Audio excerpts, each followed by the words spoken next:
right. Good morning, everyone. Welcome back. So two things.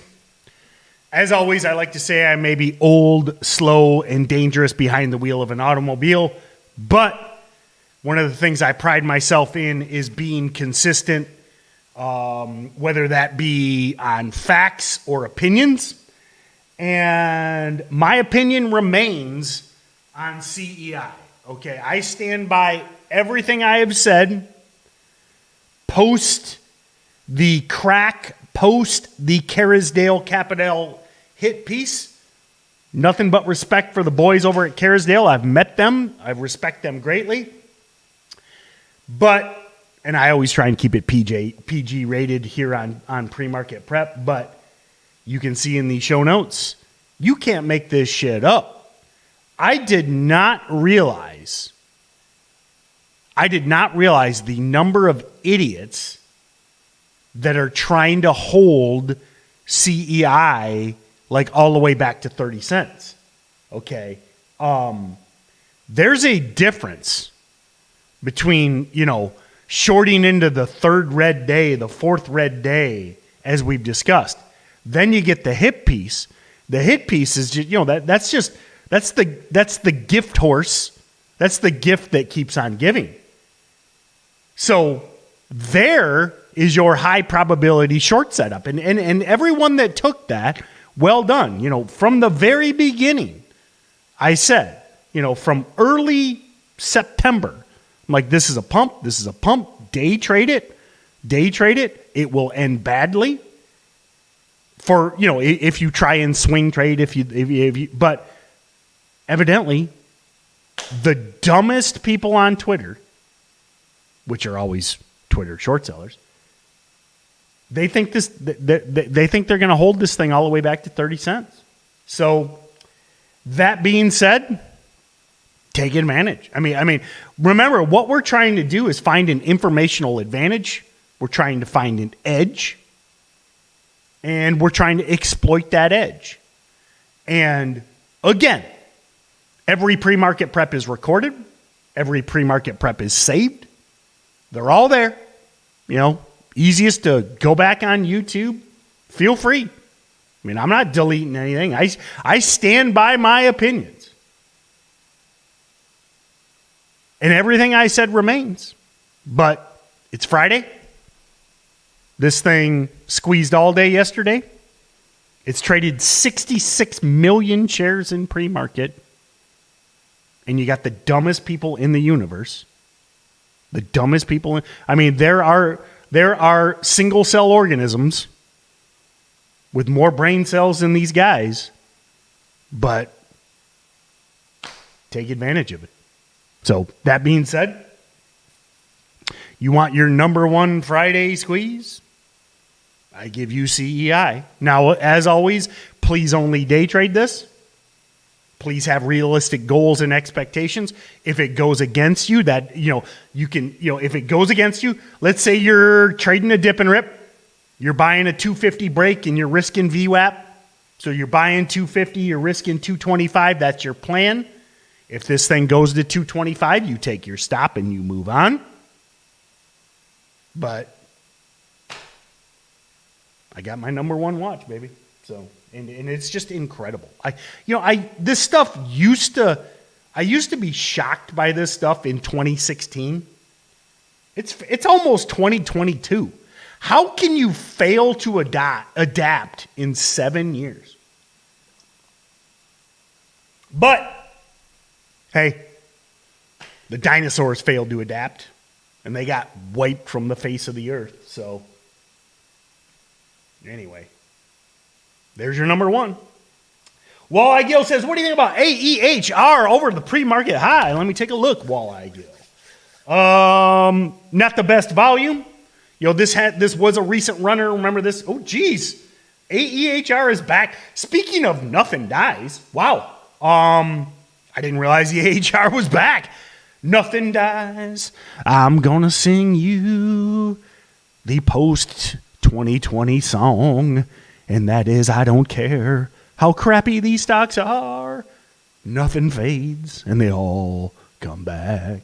That being said, the volume, but this is definitely a top candidate for the weekend swing, Just nice breakout yesterday. Nice gradual trend here. So I would look at this more as a swing than a day trade, but nice reclaim of 52s. Solid looking swing over VWAP into the afternoon. Stephen Gilbert, what do you think about BMRA? BMRA is kind of frustrating. This thing, speaking of the weekend watch list, this was on last weekend's watch list as the number one speculative play. I do like that it's still here in the mid sixes, but this thing has tried basically 2 or 3 times to break 7 and failed. So I would say afternoon only on BMRA. And the biggest reason, so I might say why afternoon only? I mean, I look at that daily chart and you've got, I've actually got 4. You got 4 wicks. See those wicks that basically kiss and then drop back below 7. So I'm going to say this, BMRA over 7 only in the afternoon. Because I think you take this early in the day, you're just begging to buy the 5th wick. Does that make sense? Hopefully that makes sense. So BMRA over 7 afternoon. Over 7 afternoon only. What do you think about Zoom? It's over, man. It's over. These are the situations where I think that these are always where I'm like, I'm getting trolled. Okay, listen, if you're trying to buy a stock, so here's your tip of the day. If your best trade, and listen, I always preface this with I love each and every one of you, and I appreciate all of you being here. But if your best idea is buying a stock with tons of Chinese exposure, tons of Chinese backing at 52-week lows, my friends, I don't have enough time. I got like 5 minutes more in this pre-market prep. And if you're looking, again, look at the ownership structure of Zoom, look at the backing, the big investors in Zoom, and it's at 52-week lows, man. I don't have enough time. So, but I don't know. EFTR, would love to hear your commentary. Well, I appreciate that. EFTR Therapeutics. So this ran last night. So we got a 430 PR. Let me take this is back in September. So why did this run last night? Oh, there it is. Okay. I see it now. Sorry, there were 2 4:30 PRs. Number 1, why do you keep putting out 4:30 p.m. press releases? Back to back? That is incompetence, my friend. September 30th, a 4:30 p.m. press release. October 7th, a 4:30 p.m. press release. Nothing makes me angrier than evening press releases. Would you learn how to play the game, EFTR? Okay? How do you sucker in making bank bros listen, at 4:30 p.m., they're all at happy hour. Okay? The people that you are trying to sucker into buying your stock are already 6 drinks deep at 4:30 p.m. Maybe 8 drinks, maybe 10 drinks. It's the middle of happy hour in every dive bar in the country. Why would you drop that PR at 4:30 p.m.? That is not how you play the game.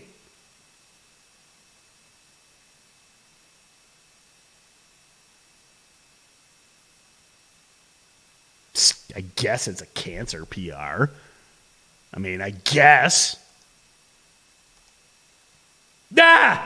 Chart's a disaster. I think there's better out there. So there's got to be something better. What do you think about PED over 240? Whoops, not P. Yeah. What the hell? It's a Scamex stock that's held up. Yeah. So PED over 240, that's a big breakout.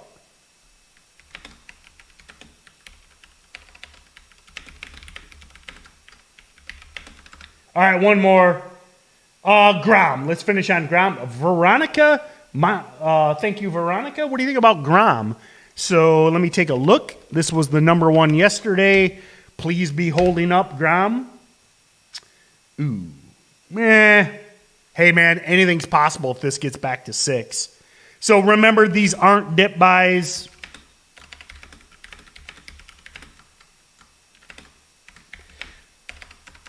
Okay. I'm going to run. Busy day as usual. Oh, check out Nicole. Actually, Nicole, if you could drop the link for Market Prophecy. So I've got a new interesting technology. So I'm using Oracle. Many of you know I talk about Oracle a lot, which is the number one Oracle play. CEI, big shocker. Okay. You know, it's funny. Big shocker that my number one is also Oracle's number one. I mean, 70 million shares. So anyway, I've got a webinar next week. Nicole, please drop the link to that. Definitely check it out. 100% free webinar. Excited this new technology that we're releasing. Trying to stick my brain, my caveman brain, inside of Oracle. Definitely check it out. It's next Wednesday night, I think 8 p.m. And